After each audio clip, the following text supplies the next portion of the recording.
Welcome every one. Stitch ഡ്രീംസിലേക്ക് എല്ലാവർക്കും സ്വാഗതം. അപ്പോൾ ഇന്ന് നമ്മൾ തയ്ക്കാൻ പോകുന്നത് റഗ്ലാൻ ടോപ്പാണ്. റഗ്ലാൻ ടോപ്പ് എന്ന് പറയുമ്പോൾ നമുക്ക് കഴുത്തിൻ്റെ അവിടെ ഇലാസ്റ്റിക് വരും, രണ്ട് കൈയുടെ അവിടെയും താഴത്തെ ഭാഗത്തും ഇലാസ്റ്റിക് വരുന്ന ടോപ്പ്. അത് നമുക്ക് ജീൻസിൻ്റെ കൂടെയൊക്കെ പെയർ ചെയ്യാം. അങ്ങനെയുള്ള ഒരു ടോപ്പാണ് തയ്ക്കാൻ പോകുന്നത്. അപ്പോൾ അതെങ്ങനെയാണെന്ന് നോക്കാം.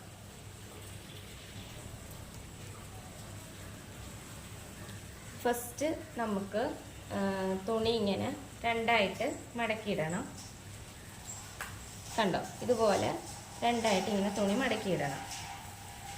എന്നിട്ട് ഈ ഭാഗം ഇവിടെ നിന്ന് ഇങ്ങോട്ട് മടക്കണം.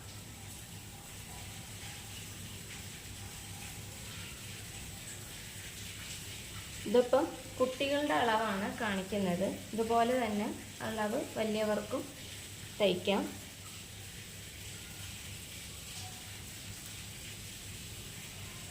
അപ്പം ഇങ്ങനെ നാലായിട്ട് ഈ ഒരു പോർഷൻ നമ്മൾ ഇങ്ങോട്ട് മടക്കിയിട്ടതിന് ശേഷം ഇവിടെ നിന്നാണ് നമുക്ക് അളവ് കൊടുക്കേണ്ടത്.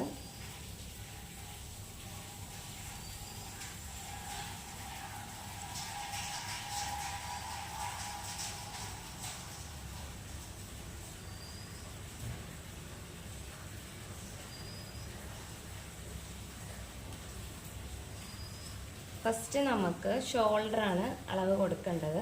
അപ്പോൾ ഇത് നമ്മൾ നാലായിട്ട് മടക്കിയിട്ടിരിക്കുന്നത് കൊണ്ട് നമുക്ക് ഷോൾഡർ മൊത്തം എത്രയാണോ അതിൻ്റെ പകുതിയാണ് നമ്മൾ കൊടുക്കുന്നത്.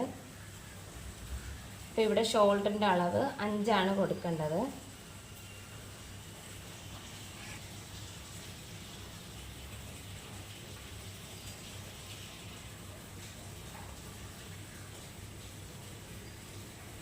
നമുക്കിവിടെ 5 കൊടുക്കാം. അവിടെ നിന്ന് നമുക്ക് താഴത്തോട്ട് കൈക്കുഴി അടയാളപ്പെടുത്താം. കൈക്കുഴിയും 5 കൊടുക്കുന്നത്.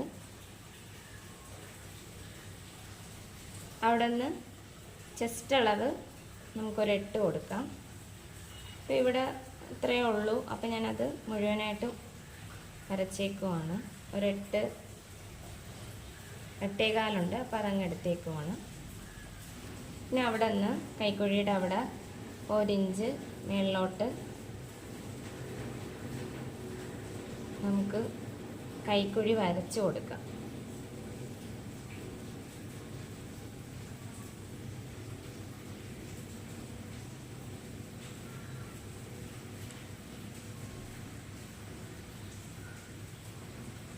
നമുക്ക്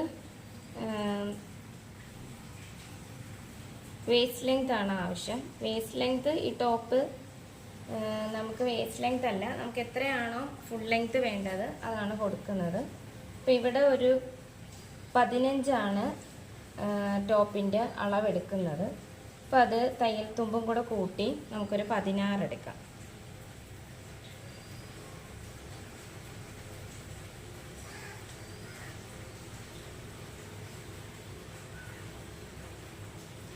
അത് നമുക്ക് ഇങ്ങനെ അടയാളം ചെയ്ത് കൊടുക്കാം.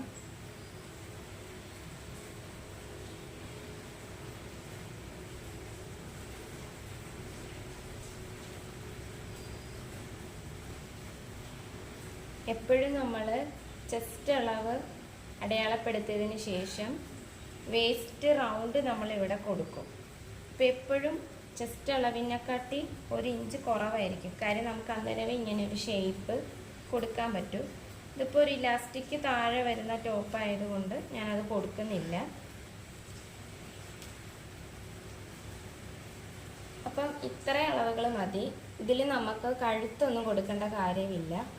കാര്യം ഇത് നമ്മുടെ ഷോൾഡറിൻ്റെ അളവ് മാത്രം മതി.